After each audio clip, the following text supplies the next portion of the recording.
রাজধানীর শিশু হাসপাতালে কমেছে মহামারীর আকার ধারণ করা হাম রোগী ভর্তির সংখ্যা। আইসিইউতে কিছু জটিল রোগী থাকলেও তুলনামূলক কমেছে হাম উপসর্গ নিয়ে হাসপাতালে আসা রোগীর সংখ্যাও। এদিকে দেশে ২৪ ঘন্টায় হামে এক শিশুর মৃত্যু হয়েছে। শনাক্ত হয়েছে ৮০ রোগী। আগামী ২ থেকে ৩ সপ্তাহের মধ্যে হামের মহামারী প্রাদুর্ভাব কমে আসবে বলে আশা প্রকাশ করেন চিকিৎসকরা। মোবাশ্বের আহমেদের রিপোর্ট।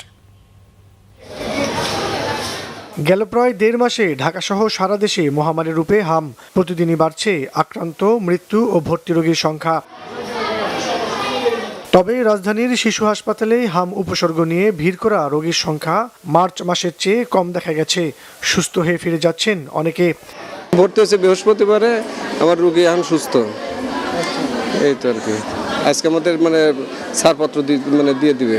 হঠাৎ করে মুখে ঘা হয়েছে, আবার জ্বর, তারপরে দেখে যাবো হাম উঠে গেছে, আবার নিয়ে আসছি। এখন আল্লাহর মতে ভালো।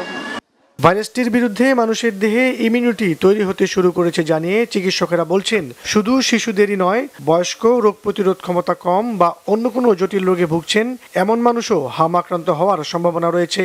তাই থাকতে হবে সতর্ক। আগের চেয়ে ভর্তির রেটটা কিন্তু কমে আসছে। প্রথম দিকে যেমন ২৫-৩০টা করে ভর্তি হতো প্রতিদিন আমাদের হাসপাতালে।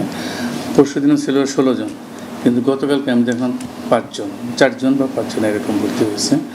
সেই হিসাবে চিন্তা করা যায় কমে আসতেছে। আর আতঙ্কটাও কমে আসছে, কারণ যেহেতু তারা ভর্তি হতে পারতেছে, চিকিৎসা নিতে পারতেছে এবং ভালো হয়ে যাচ্ছে। এক্সট্রিম অফ এইজ, বেশি বয়স্ক এবং আর্লি এইজ, এদের তো রোগ প্রতিরোধ ক্ষমতা কম থাকে, এরা আক্রান্ত হতে পারে। এবং বড়রা যদি আক্রান্ত হয়, এটা কিন্তু আসলে সিভিয়ার ফর্ম হতে পারে।